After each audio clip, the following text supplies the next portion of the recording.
সাল্লাল্লাহু আলাইহি ওয়াসাল্লামের আদর্শ এবং তা থেকে শিক্ষা নিয়ে আলোকপাত করবার জন্য। যে নবী সম্পর্কে স্যার আইজাক নিউটনকে জিজ্ঞাসা করা হয়েছিল যে স্যার तमाम পৃথিবীর বুকে মহামানব মহানেতা হিসেবে আপনি কাকে নির্বাচন করিবেন, তখন তিনি মাইকের সামনে এসে বলেছিলেন হযরত মুহাম্মদ সাল্লাল্লাহু আলাইহি ওয়াসাল্লাম is the prophet and leader. তার আদর্শের কাছে সারা পৃথিবীর মানুষ মাথা নত করতে বাধ্য। আমরা শুধু বলি তিনি লিডার নয়, as a father, as a teacher, as a leader, he is the Superman of the world.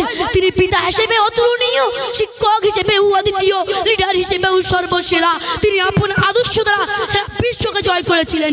সুপরিস্থিতি আজ থেকে 1450 বছর পূর্বে আরব দেশের মক্কা নগরীতে জন্মগ্রহণ করেছিলেন রাসূল সাল্লাল্লাহু আলাইহি ওয়াসাল্লাম। দীর্ঘকাল পরেও আজ তার আলো বার্তা চিরসমান্বিত হয়ে আছে। গোটা বিশ্ব জুড়ে কাফের, মুশরিক, বেঈমান অস্বীকার করেছে তার সুবহান আদেশের কথা।